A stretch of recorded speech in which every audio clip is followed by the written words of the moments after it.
नमस्ते मित्रों, आप सभी का फोक्स कोचिंग सेंटर में एक बार फिर से हार्दिक स्वागत है। मैं अभिनंदन। आज हम हिंदी के एक अति महत्वपूर्ण बिंदु के ऊपर चर्चा करेंगे, जो बिंदु है समास। आज हम समास के बारे में पढ़ेंगे। समास से संबंधित जो प्रश्न प्रतियोगी परीक्षाओं में पूछे गए हैं, वो कौन कौन से प्रश्न पूछे गए हैं, किस प्रकार से प्रश्न पूछे जाते हैं और कौन से प्रश्न पूछे जाने की संभावना रहती है परीक्षा में, इसके ऊपर भी चर्चा करेंगे। विगत परीक्षा में आए हुए प्रश्नों की भी चर्चा करेंगे। तो समास शब्द का शाब्दिक अर्थ होता है संक्षिप्त। ये भी परीक्षा में पूछा गया है कि समास शब्द का शाब्दिक अर्थ क्या है। समास शब्द का शाब्दिक अर्थ है संक्षिप्त, अर्थात शब्दों के संक्षिप्तीकरण को ही समास कहा जाता है। हमने छोटी क्लासों में पढ़ा भी था, दो या दो से अधिक शब्दों के परस्पर योग को क्या कहा जाता है, समास कहा जाता है। दो या दो से अधिक शब्दों के परस्पर मेल से बने हुए एक नए समासिक पद को या समस्त पद को समास कहते हैं। तो समास शब्द का शाब्दिक अर्थ क्या है, संक्षिप्त, अर्थात शब्दों के संक्षिप्तीकरण को ही समास कहा जाता है। शब्दों का संक्षिप्तीकरण किस प्रकार से, जैसे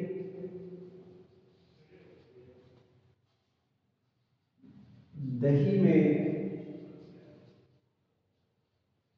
डूबा हुआ बड़ा, दही में डूबा हुआ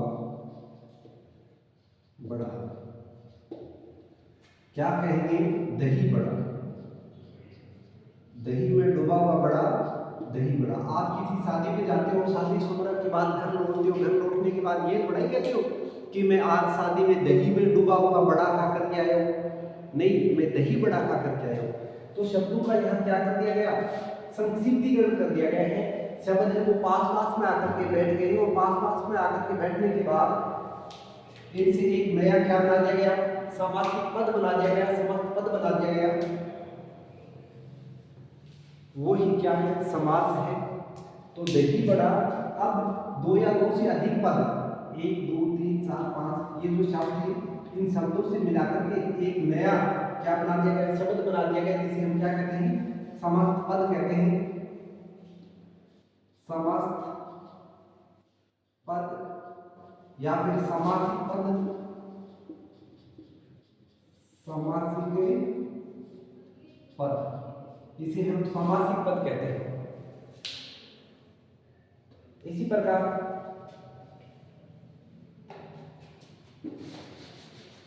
हवन सामग्री, जैसे हवन के लिए सामग्री, हवन के लिए सामग्री। आप बाजार में जाते हो, बाजार से ये थोड़ी कहते हो मैं आज बाजार से हवन के लिए सामग्री लेकर के आया हूं। क्या कहा जाता है, हवन सामग्री, हवन सामग्री। तो ये शब्दों का क्या गया, संक्षिप्तीकरण हो गया है। दो या दो से अधिक शब्द पास पास में आकर के बैठ गए और पास पास में आकर के बैठने के बाद एक नया समासिक पद बना दिया गया है, इसी हम क्या कहते हैं, समास कहते हैं। हवन सामग्री, इसमें दो पद हैं, हवन और सामग्री। हवन इसे हम पूर्व पद कहते हैं, सामग्री इसे हम उत्तर पद कहते हैं। पूर्व पद और उत्तर पद। समास वहां होगा जहां दो पद होंगे। समास में दो पद होने अनिवार्य हैं, तभी समास होगा। किसी शब्द में दो पद हैं, दो शब्द हैं, तो ही समास होगा। दो शब्द नहीं है, दो पद नहीं है, तो क्या नहीं होगा, समास नहीं होगा। तो इस दही बड़ा, इसमें भी दो पद होंगे, दही पूर्व पद, बड़ा उत्तर पद। हवन पूर्व पद, सामग्री उत्तर पद। तो जहां दो पद होते हैं वही समास होगा। तो दो या दो से अधिक शब्दों के पद पर मेल से जो नया पद बनता है, समस्त पद कहें, समासिक पद कहें, उसे हम क्या कहते हैं, समास कहते हैं। पद पर शब्दों के योग से बने नए शब्द को ही समास कहा जाता है। और समास का शाब्दिक अर्थ होता है संक्षिप्त, अर्थात शब्दों के संक्षिप्तीकरण को ही समास कहा जाता है। अब हम पढ़ेंगे समास के भेद। समास के भेद। ये भी परीक्षा में कई बार पूछा गया है, समास के कितने भेद होते हैं, तो समास के कितने भेद होते हैं, 6 भेद होते हैं। ये भी पूछा गया है पदों की प्रधानता के आधार पर समास के भेद, तो पदों की प्रधानता के आधार पर समास के कितने भेद होते हैं, 4। तो समास के 6 भेद कौन कौन से हैं? प्रथम है अविभाव समास, अविभाव समास। दूसरा है तत्पुरुष समास। हिंदी भाषा में जो प्रश्न पूछे जाते हैं व्याकरण में, तो व्याकरण के जो प्रश्न आते हैं प्रतियोगी परीक्षाओं में, वो ऊपर से सरल ही प्रश्न पूछे जाते हैं। बहुत सी परीक्षाओं में ऊपर से सरल प्रश्न पूछ ले जाते हैं, तो उनमें समास के भेद पूछ ले जाते हैं। अविभाव समास, तत्पुरुष समास, कर्मधारय समास,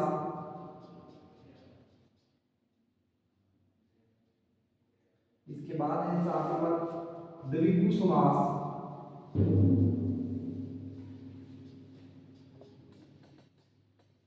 5 नंबर है द्वंद्व समास,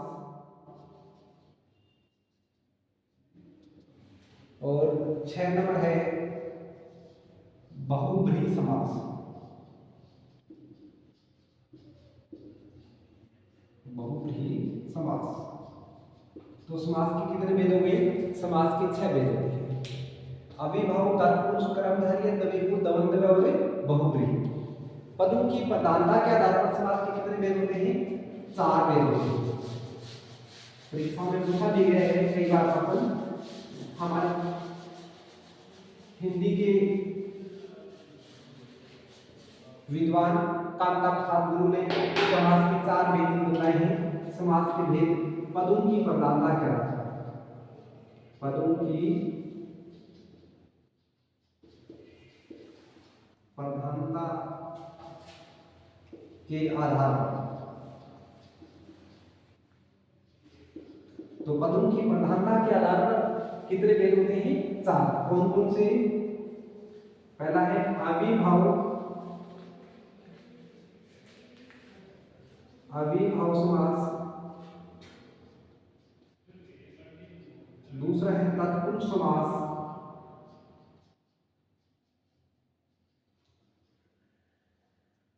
तत्पुरुष। तीसरा है द्वंद्व समास, और चौथा है बहुब्रीहि समास।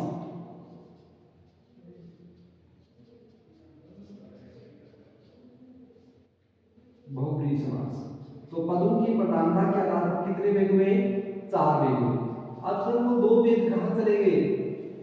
जो कर्मधारय समास और द्विगु, कर्मधारय समास और द्विगु समास है, वो तत्पुरुष समास के ही उपभेद माने जाते हैं। पदों की प्रधानता के आधार पर कोई भी समासिक पद उसमें 2 पद होने अनिवार्य है। कोई भी समासिक पद उसमें कितने पद होने अनिवार्य है? 2 पद। जैसे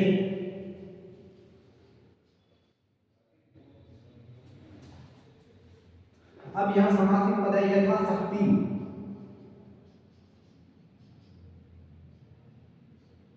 यहां समासिक पद है भरपेट।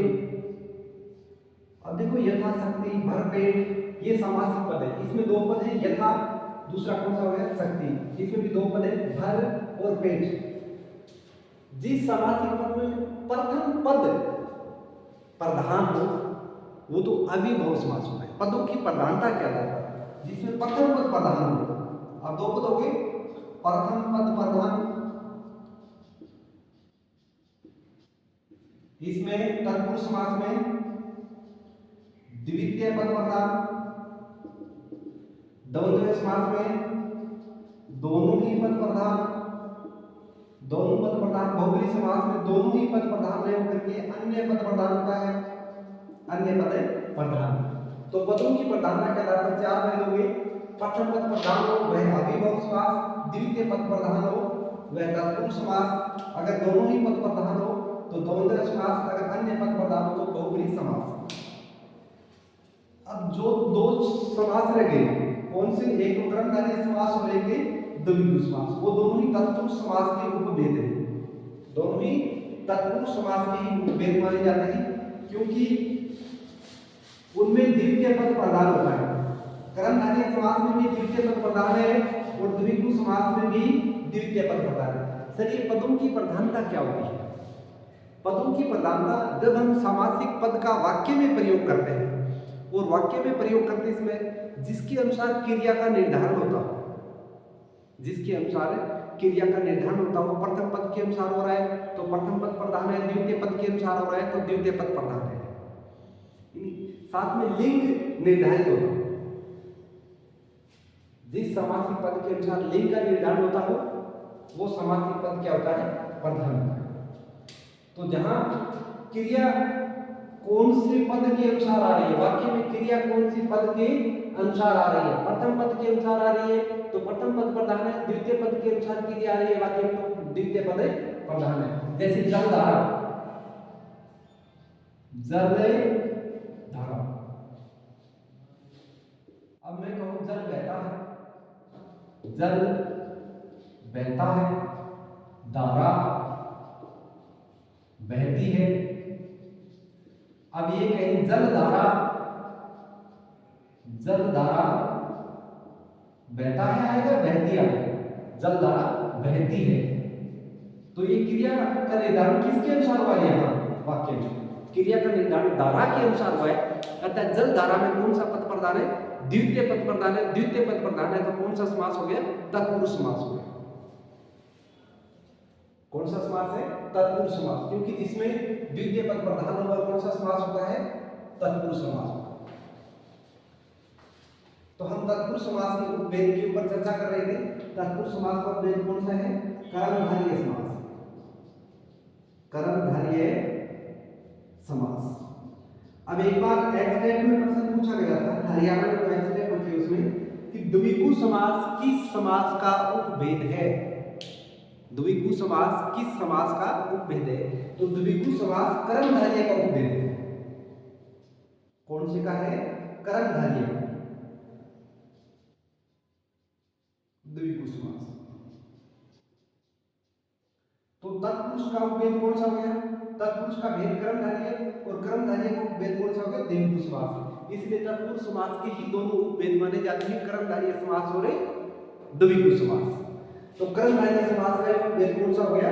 द्विगु समास हो गया। कर्मधारय समास में भी द्वितीय पद प्रधान होता है, तब द्विगु समास में भी द्वितीय पद प्रधान होता है, तत्पुरुष समास में भी द्वितीय पद ही प्रधान होता है। ये हमने प्रत्येक पदों की प्रधानता के आधार पर समास के भेद। तो पदों की प्रधानता के आधार पर समास के कितने भेद होंगे? 4 भेद होंगे। अब हम चर्चा कर लेते हैं प्रथम समास के ऊपर।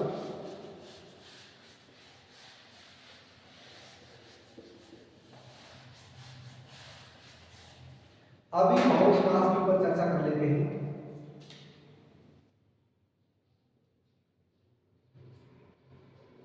अविभाव समास बहुत ही महत्वपूर्ण समास है। अविभाव समास, जिस समासिक पद में पूर्व पद प्रधान हो उसे अविभाव समास कहा जाता है। फिर नाम से स्पष्ट हो रहा है अविभाव, अव्यय। जिस समास में पूर्व पद अव्यय हो क्या कहा जाता है? अविभाव समास कहा जाता है। जिस समासिक पद में प्रथम पद अव्यय के रूप में हो या जिस समासिक पद में प्रथम पद प्रधान हो उन्हें हम क्या कहते हैं? अविभाव समास कहते हैं। जैसे यथाशक्ति, यथाशक्ति। अब देखो यथा यहां अव्यय के रूप में है, यथाशक्ति, शक्ति, इसका समास विग्रह क्या होगा? शक्ति के अनुसार। यहां शक्ति का अर्थ किसके ऊपर निर्भर है? यथा के ऊपर निर्भर है। बिना यथा की शक्ति का अर्थ नहीं निकल रहा है।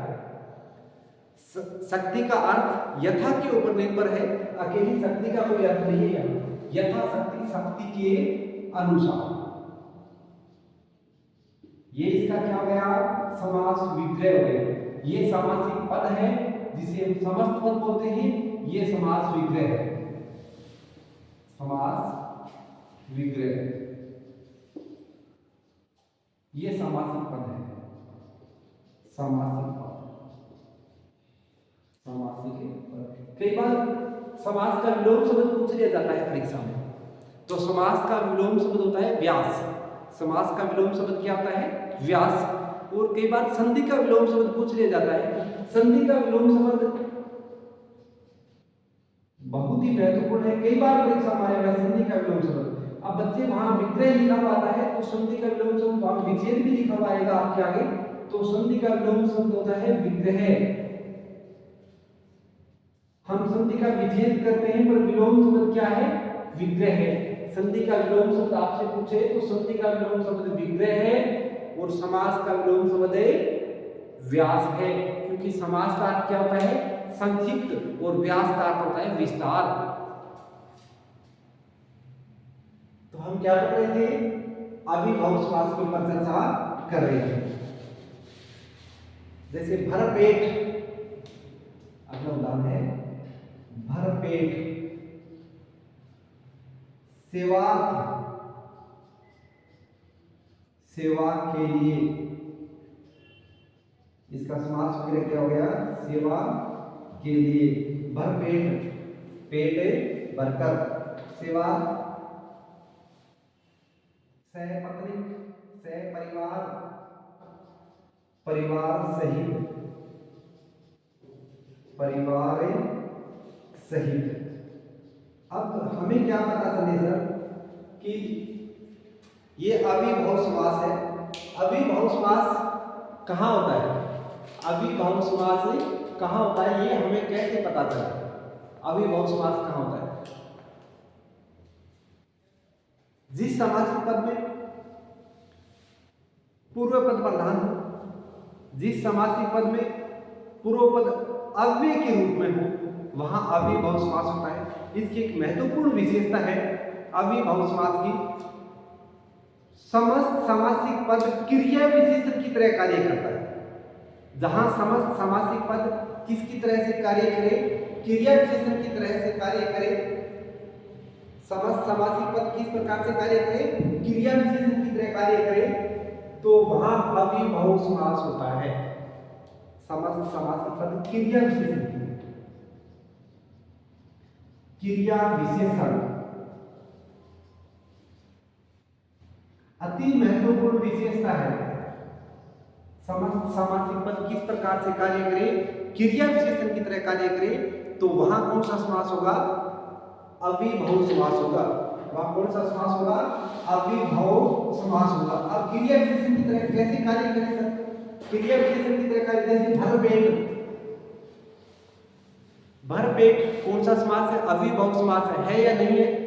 जैसे मैंने रात को भरपेट खाया, भरपेट खाया,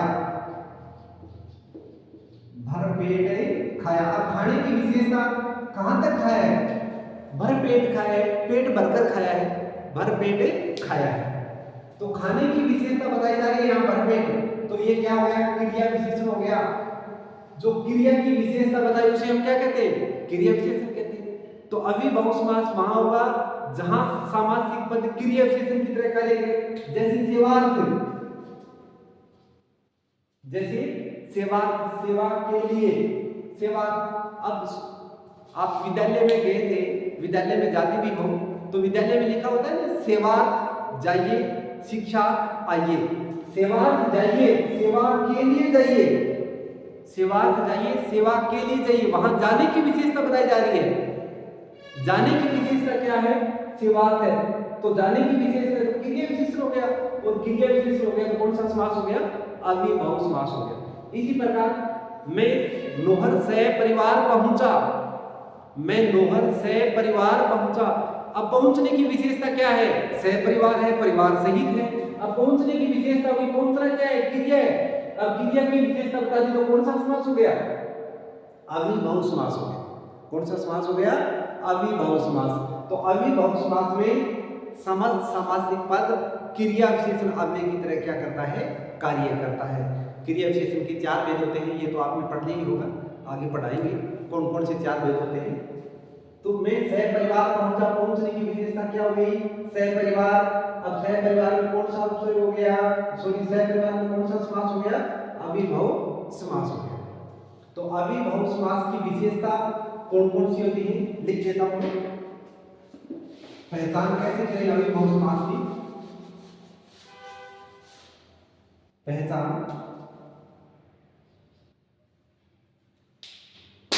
अविभव समास की पहचान।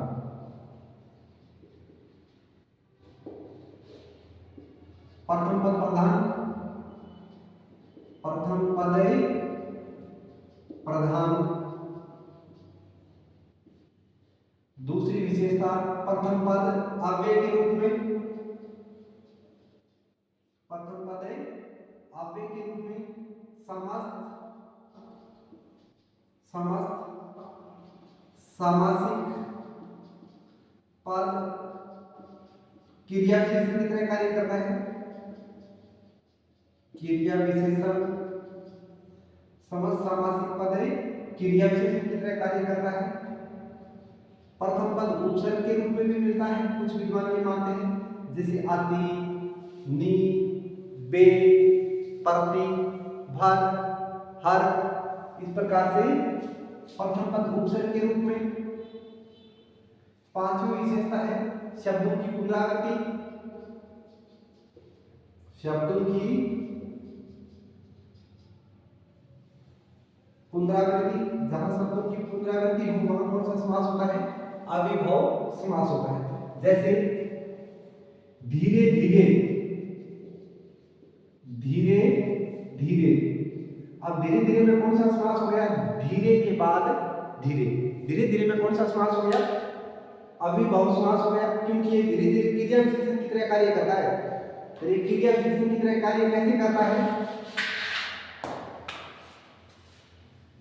धीरे धीरे क्रिया विशेषण की तरह कैसे कार्य करता है, सपना धीरे धीरे चलती है,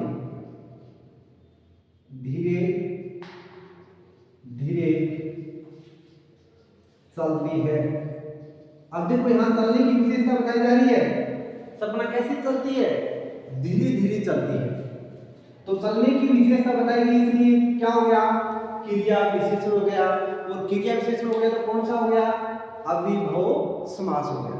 जहां समस्त सामासिक पद क्रिया विशेषण की तरह कार्य करते हैं वहां कौन सा समास होता है, अविभव समास होता है। शब्दों की जहां पुनरावृत्ति होती है वहां कौन सा समास होता है, अविभव समास होता है। प्रथम पद किसके रूप में, उपसर्ग के रूप में, ये तो बहुत सारे कारण लिखेंगे। प्रथम पद अव्यय, प्रथम पद प्रधान और समस्त सामासिक पद क्रिया विशेषण की तरह कार्य करें। ये आप स्क्रीनशॉट ले सकते हो, इसका बहुत ही अच्छे ढंग से इसको आप याद करें, बहुत ही अच्छे ढंग से इसको याद करें, हमेशा के लिए बात काम आने वाली है कि अविभव समास की पहचान क्या है। अब हम उदाहरण पढ़ते हैं अविभव समास की। प्रथम पद अव्यय के रूप में हो, जैसे यथाशक्ति, शक्ति के अनुसार, शक्ति के अनुसार, जहां यथा लिखा हुआ मिलेगा प्रथम पद किसके रूप में हो, यथा के रूप में हो, तो वहां कौन सा समास होगा, अविभव समास होगा। यथाशक्ति, यथा योग्य, यथा संभव, यथोचित, जहां प्रथम पद यथा हो तो कौन सा समास होगा, अविभव समास होगा। इसी प्रकार हमने लिखा था भरपेट, जहां प्रथम पद किसके रूप में हो, भर के रूप में हो, कौन सा समास होगा, यथा हो तो अविभव समास, भर के रूप में हो तो अविभव समास। भरपेट, पेट भरकर, भरसक,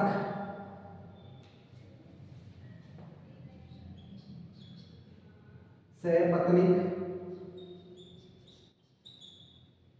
पत्नी के सहित, सहपरिवार, परिवार सहित,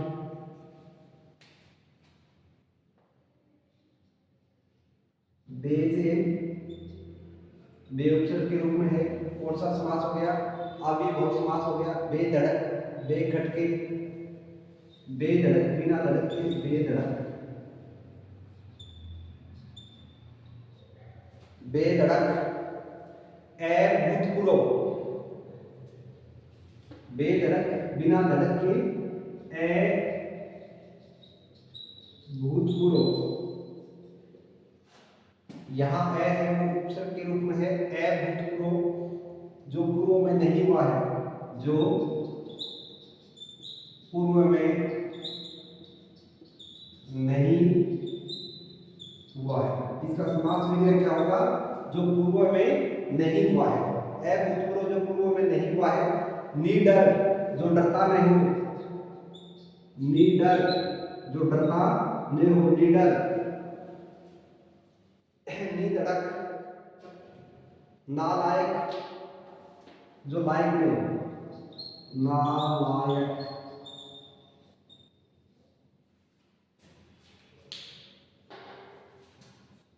अनुसार,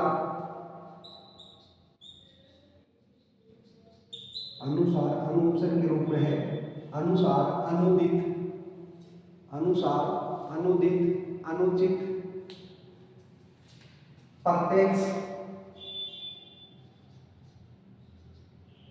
अक्षी के सामने प्रत्यक्ष, परोक्ष, प्रत्यक्ष, परोक्ष, लाभार्थ, लाभार्थ में कौन सा समास है? अविभव समास है। प्रतिध्वनि, प्रतिदिन, प्रतिक्षण, प्रतिध्वनि अविभव समास है। प्रतिक्षण अविभव समास है। आदनम, आकंठ, कंठ तक, आकंठ, कंठ तक।